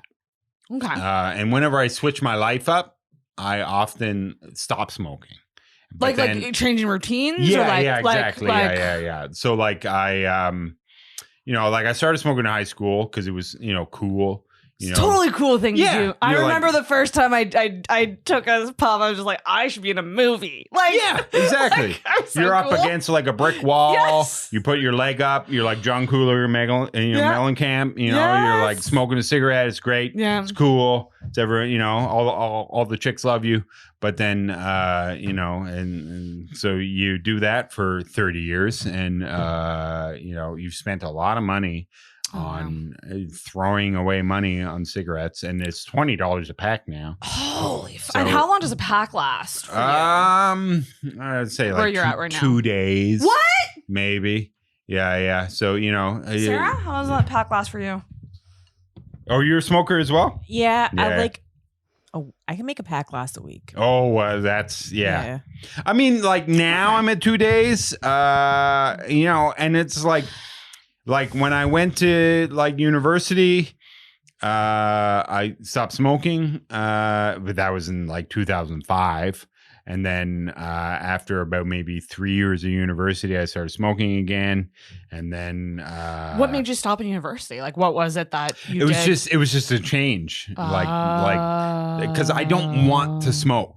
So really, the key for you to stop is just be a new person every month. Exactly. Just take on a new identity and you're just constantly getting a new job every month over and over and over. Then start working a night shift. Yeah, exactly. Yeah. But then like when I moved back to Ottawa, from university, I stopped smoking and then got back into smoking and then stopped smoking and then got into comedy, like there's nothing better than doing a set and then going out and having a cigarette. I'll go stand with the people. It is the only reason why I smoke. It's because I love, but also like now, like I like my job in PI, or the job that I just left. Like I'd have to drive a half hour, and it's nothing better than driving and smoking. It is. Vaughn used to do that a lot. Yeah. Well, Vaughn, we used to smoke a lot of cigarettes together. See, here's my thing, and this is what I want to know, and producer Sarah, feel free to chime in too. I don't think I have what's called an addictive personality unless it's to like toxic men or something. It's none of the or work. I'm a workaholic. You're addicted to dick. It's not any of the fun addictions, but like I've never especially even with like weed or like cigarettes, I've done both those things. Well, I'm addicted to weed as there well. Was definitely a period of time that like I would get, it was during my call center days, I would get very stressed and I would usually have a cigarette if I was super stressed. Yeah. But even then I went, I don't know if this did anything to like make me feel better or what it, like I've never seen what makes it addictive. Like, can you describe like what it is about smoking? Is it just the fact that you're like you're just slowing down? It's kind of like meditative, maybe? Yeah, I guess. Maybe? Or is it just the nicotine effect? Like it's the breathing. Like, yeah. For me, like I started smoking just for like the social aspect of it. Yeah. Because like I find that you can have like a real conversation with somebody over a cigarette, which like seems crazy, but start a podcast. I actually like smoking for the antisocial aspect of it. Yeah. Like escaping social situations. Exactly. But then you're entering one that's better suited for you. Yeah. Like a smaller group of people. Yeah. Well, That are like it's like when you escape a social situation to go pee. Yeah. Right? It's like that's how it turned out for me, because like I started smoking when I was 15. Oh, I did it because like all my friends did. Yeah. And well, like 12. Yeah, but yeah. Oh, you were 12? I would 12, and then like smoked all throughout high school, and man, that's I've been smoking a long fucking time. Yeah. Damn. But yeah, now it's just like I do it to calm down. I do it like to get away, take a break. I just fucking love it. Like I wish it wasn't bad for you. Like I just wish it wasn't bad for you. What are your thoughts on vaping? Well, I mean, like Vaping's worse. Is it worse? Well, I mean, it's not as good. Yeah. Like it's not like a replace. Like for your health aspect, it's not as good. But it's also like, I preach all this stuff about fucking buying local meat and stuff like that, and then I'm smoking cigarettes and throwing them out in my car, and it's like. But that's fine because no one's perfect. Yeah, and exactly. you're doing I one thing really agree. well, and like for sure. Like we all have our weird vice that like makes us. We all have our addiction. Yeah. I feel like everyone has some sort of addiction. Yeah. I mean, I think one of the worst ones you could have is like being addicted to your phone, being addicted to social media. Well, like that's we don't talk about how dangerous that fucking addiction is. Social media. I fucking hate. Do you? Fucking. If I could be a stand-up comic in the like early 90s, I think I would fucking kill, because you didn't have like. If I could be a stand-up comedy in like that Tom Hanks movie, Punchlines, where they all had like locker rooms. Have you ever seen that movie? Punchline? It's I love Tom Hanks. So Tom Hanks, Sally Field, John Goodman. It's a great movie. Yeah, it's all about stand-up comedy. It is a complete lie of what stand-up comedy is, but it's a great movie. Area Rugs. Yeah, it's a great movie. You should totally watch it. It's all about stand-up comedy. Anyway, it doesn't matter. But But yeah, it's I really, really do not like a lot of comic stuff. Fucking hate it. Because I'm not good at social media. Like I find, like I've been trying to get on TikTok. Yeah, I've seen your stuff. It's funny. I'm not even joking. Keep it up. Because you never I have 40 followers, not even 38. I lost one this week. That's fine. You never know. You never know what TikTok might go viral. I know, but it's like I don't know what to do. Like I've tried to follow it. I love it. I love TikTok. It's so fucking funny. There's so many funny people on it, but it's post some stand-up clips. Yeah, I know. I also will say, any comics listening, this is a small listenership. Most of you are my friends, but I will help subtitle videos for any comic who wants like a little clip. Yeah, I have access to a system that automatically generates the caption, so it's not really a lot of my time to do it. So I'm happy to do that if you ever if there's ever like a 30-second. I mean, if we're getting into like the 5-minute, like that might take more time. There's like an algorithm that you can just like. I use Adobe it and does it. Adobe Premiere, so I have access to that through my work, and I use that for my video editing and podcast. And there's an auto transcription that gets it pretty perfect. You might have to alter like a couple things, typos and stuff, but it's really quick to do. And so like if people like I've done it for Mitch, I've done it for Adrian. Like if anyone ever needs like just subtitles. Because that's the thing with TikTok, you gotta. They love subtitles. I always wondered, where are they? Are they transcribing all their jokes, or are they getting some robot to do this? Well, a lot of people do it manually. Like they have to type it in for each thing, which is exactly right. No. So that's why I'm saying TikTok. I got too many meals to cook. Yeah, yeah, exactly. I think TikTok and Instagram have a thing now where they automatically transcript the who is it? What's it? Yeah, well, they have the like captions. But you have to go in and like edit it because sometimes it doesn't say. They're all like horribly done. Yeah, exactly. Right. Yeah, but it's a weird thing. Like I had a TikTok go viral randomly, and then like everyone's like, "You're a TikTok star now," and I was like, literally, I got 4 million views on this one TikTok. Oh my god! I dropped. I'm just. I was like, I got things everywhere. I got 4 million views on this one TikTok, and from then on, 4 million? Yeah, and from then on, it's like 200, 300 here and there, maybe in the thousands, like a couple times, but like literally, it's because I had a comedian friend collaborate with me on it, and it just happened to go viral, and it's such a bullshit. It's and then you get all these followers. Like I have like 45,000 or something like that on TikTok. Yeah. But you don't, it doesn't you push. You have 45,000 followers? But it doesn't I have 40. It doesn't mean not shit even, though, 38. Brad. It doesn't mean shit because it doesn't push my videos to them. No, it's true. It doesn't. So it's a weird algorithm on TikTok and I don't really understand it. Fucking sucks. Like I got off Facebook in 2016 when Trump was elected. I was just like, I'm done. Yeah. I can't handle all this bullshit. And like I'm like a fairly political person, like the majority of the podcasts I listen to are like political based podcasts. I listen to like Crooked Media. I listen to like the Daily and like Today Explained, Front Burner. I'll send you one. Yeah. Well, I mean, you might have heard of it. Have you heard of Without a Country? Yeah. That's a good one. Where they kind of tackle both sides of certain things. Yeah, and. But it's I couldn't handle it anymore. So I was off Facebook for pretty much 4 years.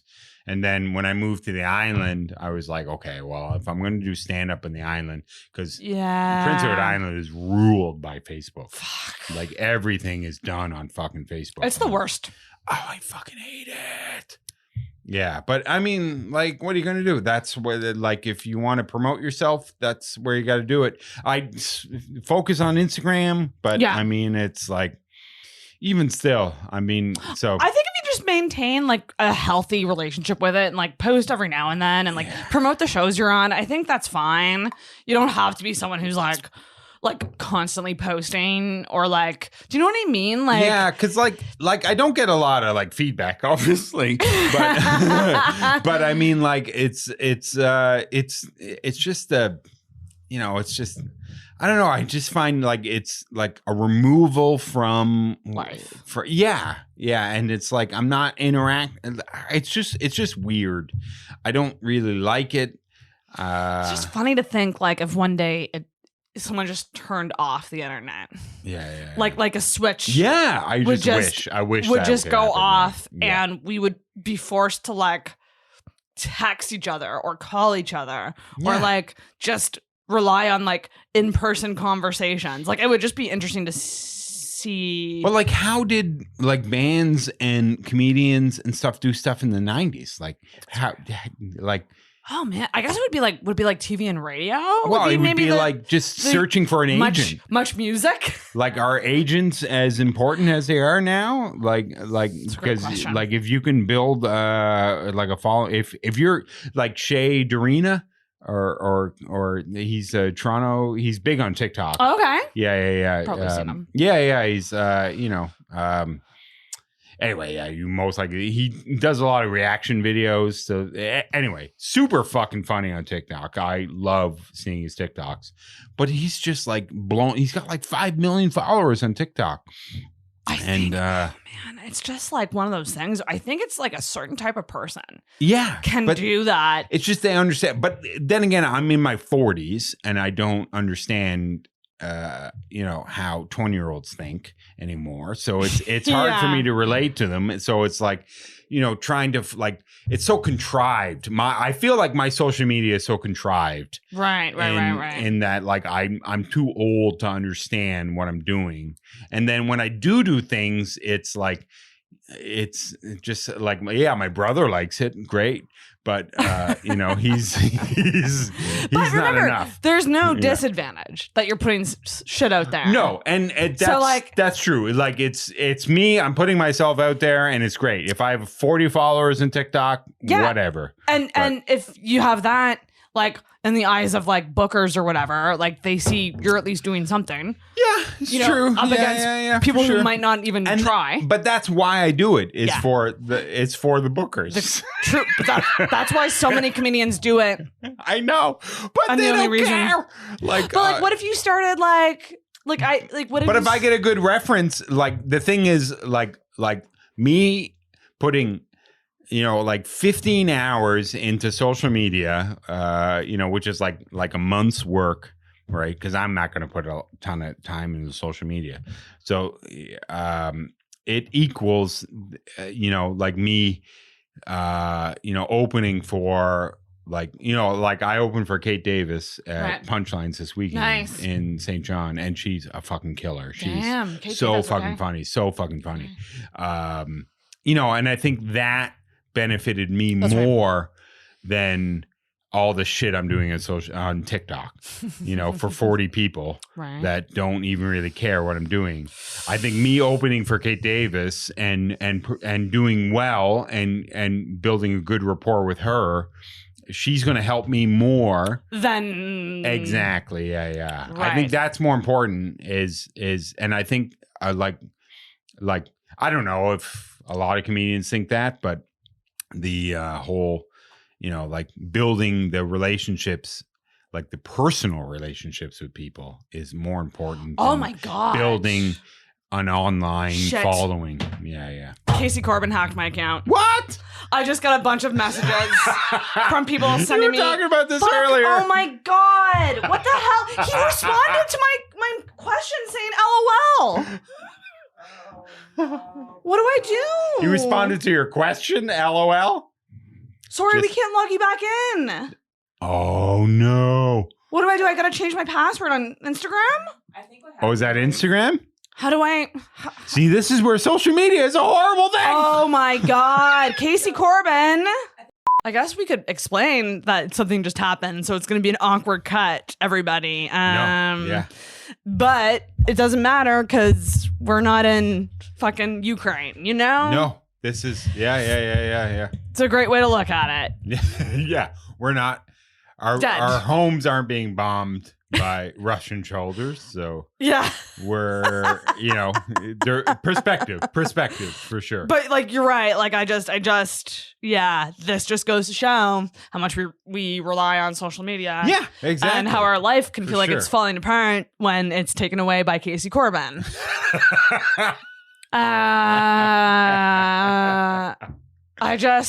Oh my God. Yeah. I'm so sorry for you, for example. Like, I don't have enough, influence on social media to be affected by this. But I'm, like I said, I'm a big fan of this podcast. Yeah. And you've built, you built a big following. You've built, and it's anyway, I'm sure you're going to edit something in to explain all this, but yeah, we'll talk about it in the intro. But yeah, for sure. I potentially lost both Intoxicated and Sarah McClellan accounts, which is fabulous when it takes 5 years to build up to not even 2,000 followers. But still, that's better than zero. Wow. So, but we're still here. We're gonna finish off this episode and get you off to the mic. Yeah. Unpopular opinion, though. Don't hate me for this, but it's time for unpopular opinion. We have one last segment. Yes, my unpopular opinion, and you've mentioned it because I've listened to every episode of the Podmas, episodes, and you mentioned a few times on that and a podcast since then that you do not like when people call when they're not officially married, and they call their significant other a partner. A wife, husband or wife, husband or wife, and I call Sparrow my wife, even though we're not officially married. Okay, publicly or just to each other? Definitely publicly. Okay, yeah. Defend this for me. What? I have no real defense for it, other than the sense that we do not, we agree with marriage, we agree with commitment. And we agree with is like solidarity. Yeah. But we do not we don't care about having a wedding. Yeah, and that's fair. And that's not for everybody. Yeah, I do not care about spending money on a party. I've been to lots of parties. I've had enough parties. And I compartmentalize my friends. Yeah. Where I don't necessarily need them all to be together. That's right. And I'm a different person amongst different groups of friends. Right. So I don't necessarily need them to be all together. So so I don't need a big day.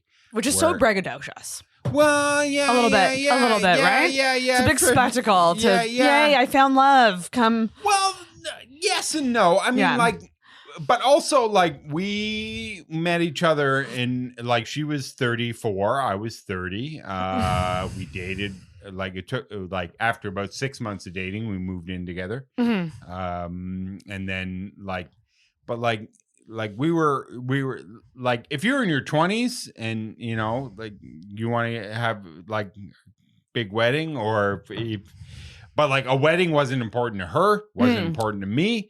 We didn't care about a wedding. And anyway, but the government views us the same. Yes. So if we didn't, neither of us are religious. Mm-hmm. We're not spiritual. Mm. We're not anything. We don't really like our families. So that's great. Yeah. So us having a wedding, right, wasn't necessarily important. What about just going to town hall and just making it official? For sure, if that made a difference. Oh, but fair. It doesn't make a difference. Does it not? It's added paperwork because we're viewed as the same common law wise with the government. Yeah. If we're married, if we were to want to live overseas and us being officially married would benefit us on any way, then we would do that. Mm-hmm. Well, where I'm fine to go to City Hall and sign a document in order for us to be married. But us living in Canada, if we doesn't make a difference. If we were in Quebec, because they view it differently. Mm-hmm. But None of the other provinces view it differently. So I didn't know that. Yeah. So that's something I did not know. So it's just added paperwork for us. But is Sparrow worth it, Brad? Sparrow is. Is Sparrow not worth paperwork? No. I would argue I am not worth paperwork. That's what I would argue. She might say different. Yeah, like we do not like paperwork, both of us. But is it actually a lot of paperwork? Well, it's just essentially a marriage document. Mm-hmm. It would maybe be like $150. Like my brother, he like we had a destination for him, like destination wedding for my brother, but they officially got married in City Hall in Manhattan. See, I love that. There. Yeah. Yeah. But because it was easier for them to do that. But Right. then they had some sort of a ceremony. But they felt that was important to them. Right. Sparrow and I do not feel that's important to us. But you like that. You like calling. It's also just easier to say than partner. But like Prince Edward Island, they don't understand that term. Oh no, they instantly because go Prince to Edward Island is so like when I would like say. Anyway, it just made it easier. Yeah. And we've been there for 4 years. That's a great point. And, they're pretty, like it's Prince Edward Island. It's like 1980, perpetually there. That's so funny. So when you say partner, they probably make certain assumptions about you. Well, I don't think that would ever happen, but yeah. I mean, like it's just not a term you use. Yeah. And even still, like I like she's more than my girlfriend, obviously.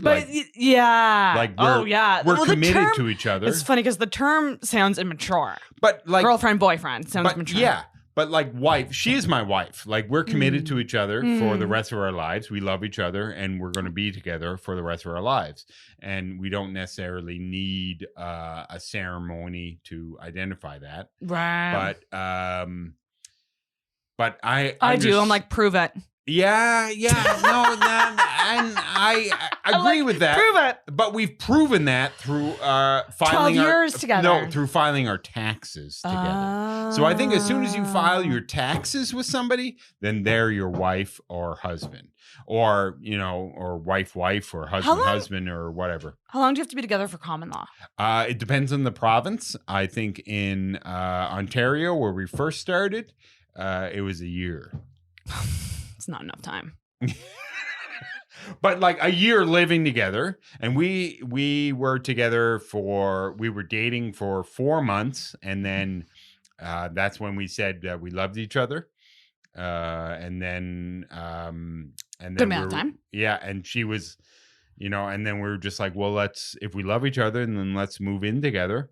You moved in together quick. Well, it took 2 months for us to get out of our current situations, because that's what it was in Ontario. It took 2 months for you to like leave an apartment. Yeah. So we were living together after 6 months, and then we've been together since. So and we're committed to each other. So like that's all you need. There's like our anniversary is our first date. Right. Because we don't have any other anniversary, and we don't have any other milestones because we aren't going to have children because I mean, she's had a full hysterectomy, so we can't have children. Okay. And not that either of us want children. Right. But, which is good, because it's good to be on the same page. So we haven't had like a wedding, and we don't have any milestones in our relationship. So should that mean that we can't have the intimacy that other people that have gone through these stereotypical milestones have? Like that's kind of like I want to call her my wife. I'm committed to her. I love her. I want to be with her. She's the best person that I've ever met, and I'm done. You've chosen your person. We've chosen each other. Yeah, and so yeah. Granted, she does not call me her husband. What does she call you? Your partner. But that's. Does she call you like just partner? Yeah, well, I mean, like, I guess she does. And I guess I could call her my partner. And I do sometimes. It depends on the situation. But when I'm talking to like a 60-year-old man on Prince Edward Island who's like been working in a slaughterhouse for the last 40 years, and I was to say partner, like, it's the context. Yeah. I think I've just gone without a boyfriend for so long that if I get one, he'll be my boyfriend for life until he's my husband.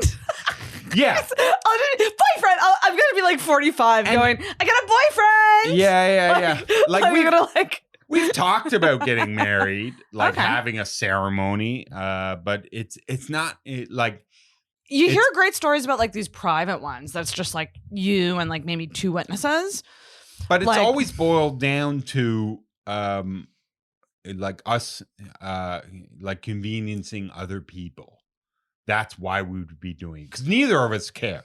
Neither of us want to do it. We love each other and we're done with it. And we're going to be together, because we're done. Like we're both in our like early 40s.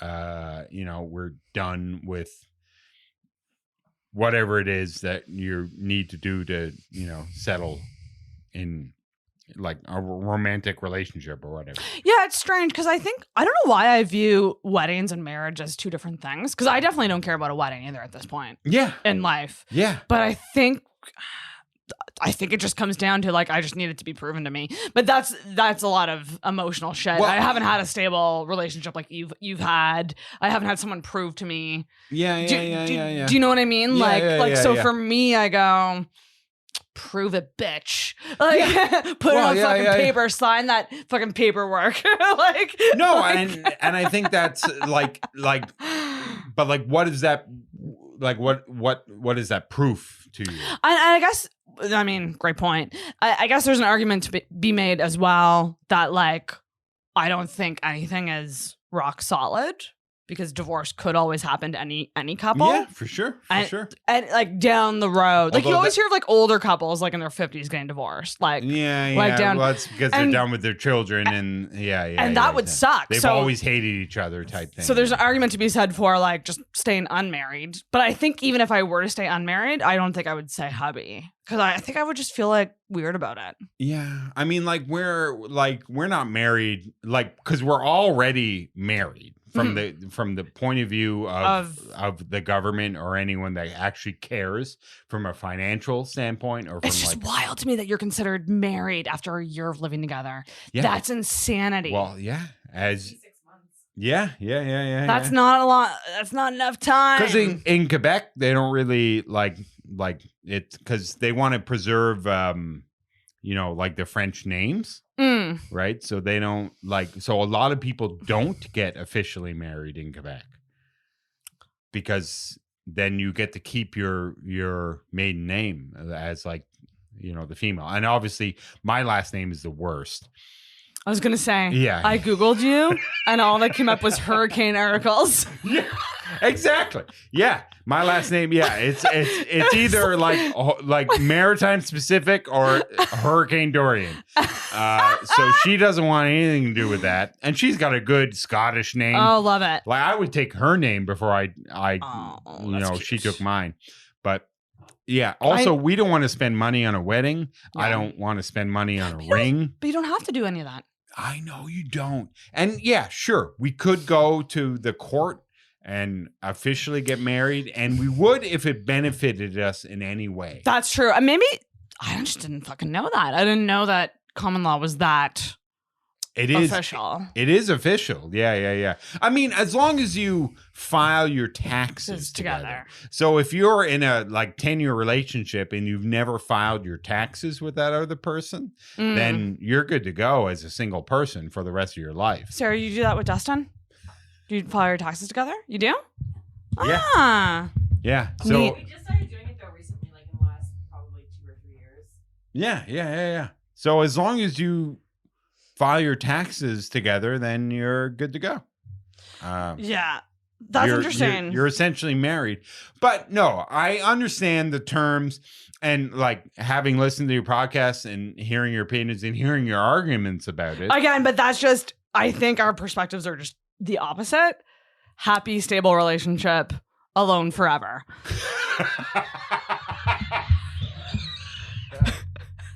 So I get where you're coming from, and I get why you would. I get why you would think that. For sure. I just, again, I think I got to make that a joke that like I haven't had a boyfriend so long that in my 40s I'm gonna wear that with a badge of honor. Boyfriend. Well, I mean, like she says partner, and yeah, I mean, I have a joke about that as well. But you know, it's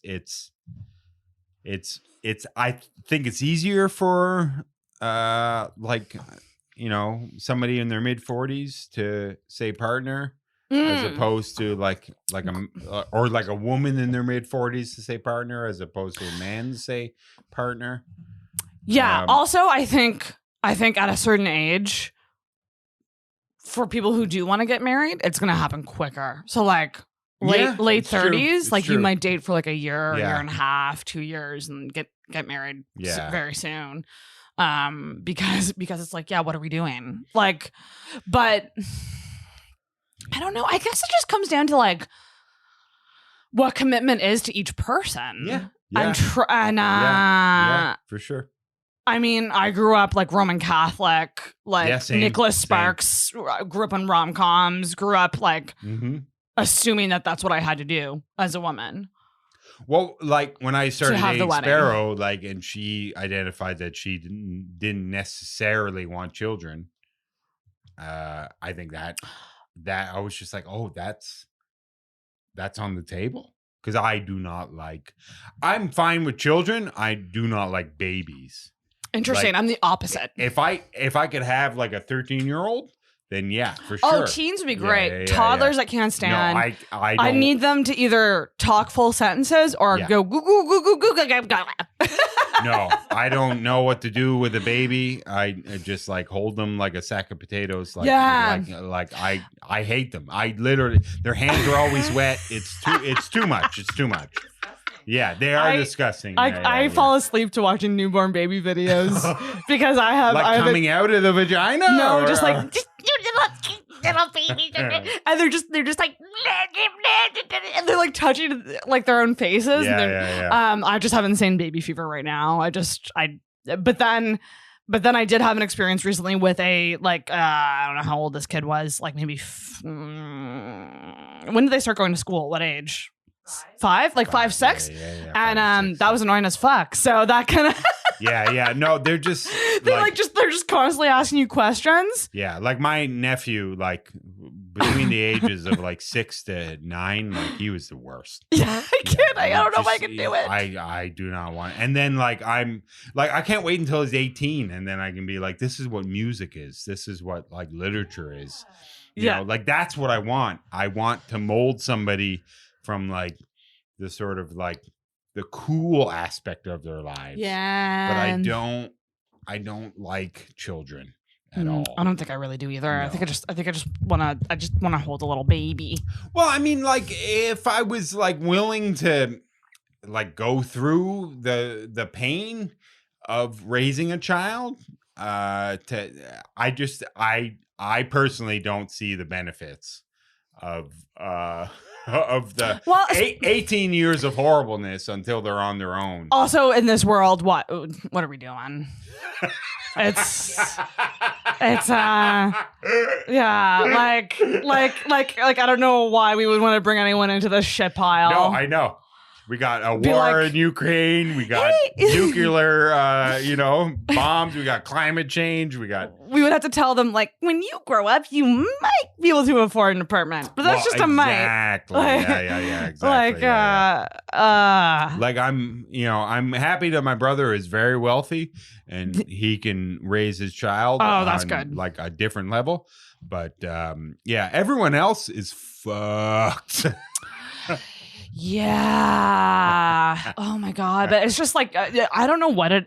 So can I ask? Was it like a medical reason she got the history, or was it like? It was. Like she just the last couple of years she's and she's fine with me talking about this, by the way. Okay, cool. But it's good to normalize these things. Yeah. She just. And she never wanted kids. No, she never really wanted kids. No, That's we agreed pretty early on, and then That's good.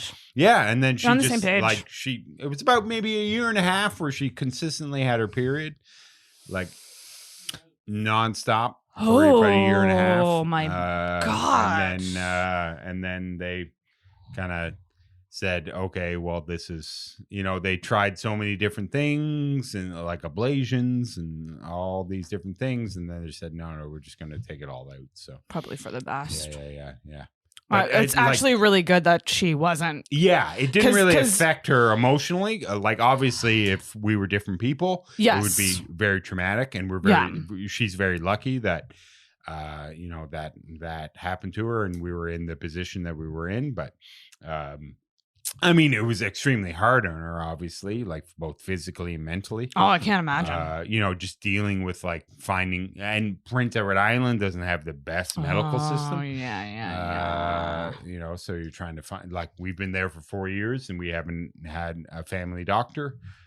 Fuck, man. It takes about 10 years until you can get a family doctor on Prince Edward Island because it's, it's just the medical system in general. Across this country, but just because it's free doesn't mean it's good. Exactly. It's quite trash. Yeah. So, on that note, I think we gotta close her out. I'm so sorry that like this weird thing happened. On the tail end of your episode. Sorry that all of this happened to you because you work super fucking hard. Yeah, and I just hope it can be resolved. I'm a huge fan of you, a huge fan of the podcast, and you deserve so much love. Thank you so much for coming on, and please tell everybody where they can follow you. Plug your TikTok. I don't even know. You can be the 39th follower on my TikTok if you follow me. Some people say Brad on TikTok, and I think I don't even know my Instagram. It's Brad Loves You, maybe, or something like that. I wish I could tell you. Brad K. Doiron. Yeah, you can't even access it. Anyway, doesn't matter. Come and see me. I'm going to be in Ottawa for the next X amount of years. So come to Ottawa and support stand-up comedy. Regardless of me or Sarah or anyone, just go support stand-up comedy. That's all you need to do to help either of us. Yes, it is. That's right. Support. Come out for a show and laugh and not talk back at us. Well, only if we want you to. Yeah, exactly. If we ask you to. Yeah. Because it was pretty rough on the Friday night at Punchlines. Yeah. Oh, was it? Go to. If you've ever been to St. John, or if you've ever been to Punchlines Comedy in St. John, go on their website and Google, give a 5-star review. If you've seen a show there, give perfect. a 5-star review on their website or Facebook or whatever, because a bunch of women anyway, I don't. You didn't even have to finish the sentence, and I knew where you were going with it. They were pretty disruptive on the show, and they went and like negative review bombed Punchlines for no reason, because they disrupted the show, and then they gave a bunch of 1-star reviews. So go and give that. If you've ever been to St. John's and you love comedy, give a 5-star review to Punchlines, because they deserve it. Because Julie Tower and Dale Tower, the owners, they work so hard to promote comedy in the Maritimes. So give them a 5-star review, because it's very important. Yes, please do that. Punchlines. Mm-hmm. I've never been. I'd love to go. Oh, it looks amazing. Yeah, it's a fun trip. Thank you so much, Brad. No problem. Thank you. Great meeting you. This was such a fun conversation. Yes. And please do the honors and ring the bell. We're done. We did it.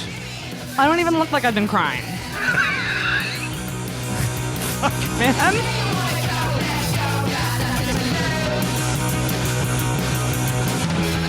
Thank you for listening to the Intoxicated Podcast.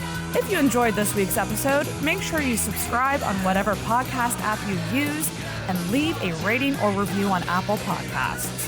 You can also give us a follow on Facebook and Instagram at Intoxicated Podcast, and check out our video episodes on the Intoxicated YouTube channel. Until next week, feel hard and talk hard. Intoxicated Podcast is hosted and produced by Sarah McClellan, co-produced by Sarah Nicole, and brought to you by the messiness of life.